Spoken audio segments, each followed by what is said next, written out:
In this video, I want to show you a quick underwriting technique that I use, my team uses, and I teach to my students and mentees when it comes to subject to transactions. Hopefully you know what a subject to transaction is. If you don't, it's essentially you purchasing a property subject to an existing loan that the seller already has with a bank.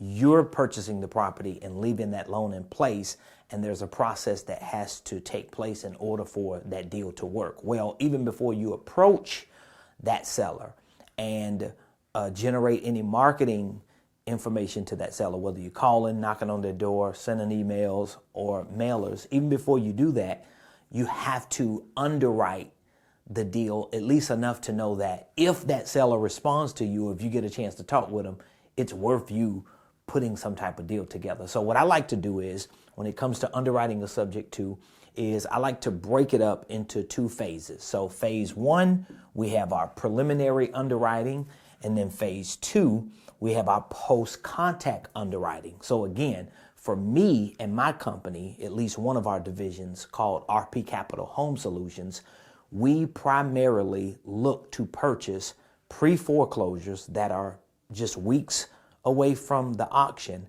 and our primary acquisition strategy for pre-foreclosures is subject to, especially because of the nature of the situation. It's a very distressed, high stress, volatile situation. You only got a few weeks before the bank is going to sell it at the courthouse steps at the auction. So you got to be able to move fast and help that seller make that transition to wherever they're going so that they won't be left out in the streets. Now, with that being said, I want to underwrite this potential subject to deal even before me or my team reaches out to them. This would be preliminary underwriting.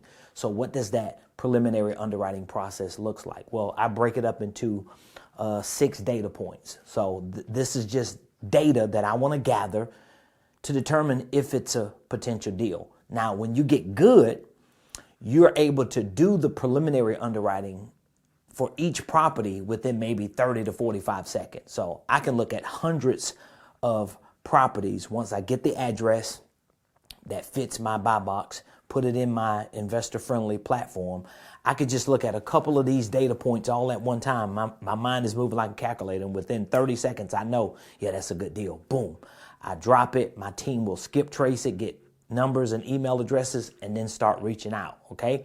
So this is preliminary underwriting. So what are those 6 data points? Number one, I want to get the address of the property. Like I said, I want to drop it on Batch Leads, PropWire, PropStream, whatever the other investor-friendly platforms, and I want that property that I got the address for to fit my buy box, my personal investment criteria, whether it's a 3-bedroom, 2-bath, 4 bedrooms, what year, what size.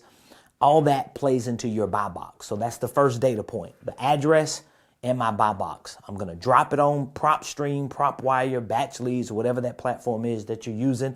And I'm going to look at my second data point, ownership. If it's a company, I might not even entertain it.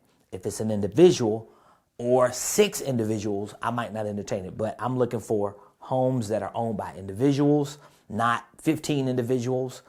Again, that's a data point. So if it's company owned, I'm scrapping it. If it's Mr. John or, Suzanne, then I'm like, okay, or Mr. and Mrs. Johnson, then I know I can make a decision to move forward.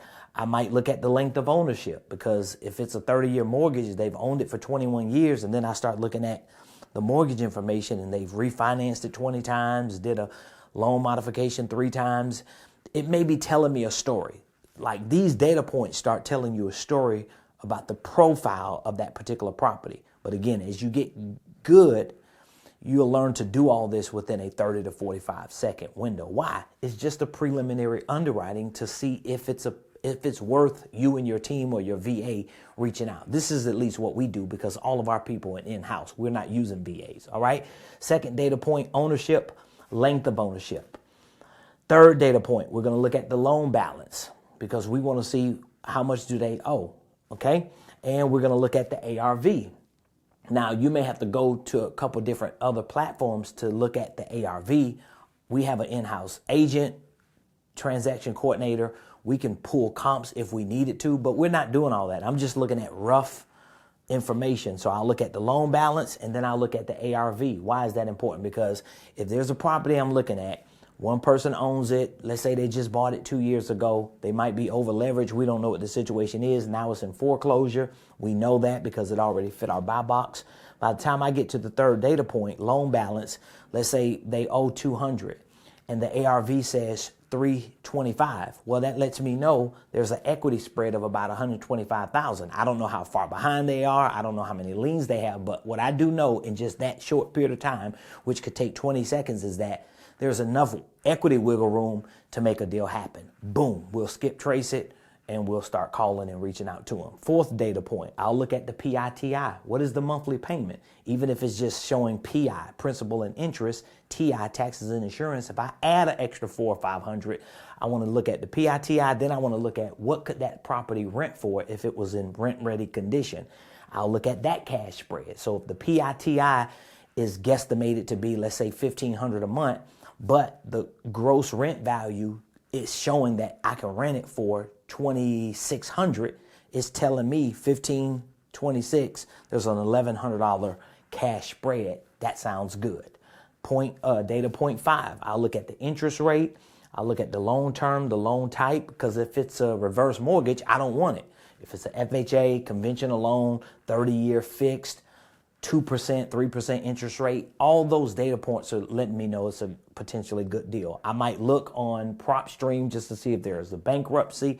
That strengthens the possibility of it being a deal. If there's an HOA, I know we might have to deal with that. It may show liens. Like literally, if you just took these 6 data points and did preliminary underwriting for subject to deals, you can get so good that you can do this within a 30 to 45 second window, maybe quicker.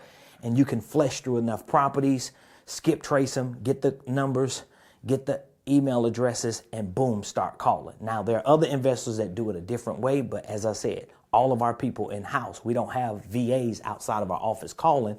We have real team members calling here in person, and we vet these properties this way by conducting a preliminary underwriting process. Now, once we get that information and we skip trace, we're sending emails, we're sending mailers, we may go knock on doors, we're calling, we're texting. And then once we make contact and someone is interested in doing business with us, that's when our process begins. We're going to gather information from them. We may go visit the property. And then once we get all that other information from them, which may be more accurate, more current, may make more sense, then the post-contact underwriting begins. That's where we're going to take all this information and data so that we can determine what are the costs of acquisition. How much is it going to cost for us to get into this deal? Total. Money to the seller, renovations, arrears, liens, commissions, whatever fees. We want to get a total cost of acquisition, and then we're going to get a total cost of disposition, meaning that if we sold it, if we fixed and flipped it, how much could we sell it for? If we rented it, how much could we rent it for? And then we'll back into the deal to see if we deducted all the total cost of acquisition in our exit strategy, how much money would we make if we rented it? How much money would we net if we sold it? Just this alone, even though it's only in a short video, will change how you approach every deal, because you can become a master at underwriting. Of course, I have underwriting worksheets. I have creative real estate investing workshops specifically for subject to. We have weekly coaching calls, bi-weekly in-person meetups where we underwrite, we exercise, we role play, we pull lists and do deals. I have educational courses. If you need anything, information, direction, or mentorship and support, click the link in the description, reach out to us, and just let me know how this video has brought value to you. Thank you. I'll see you on the other side.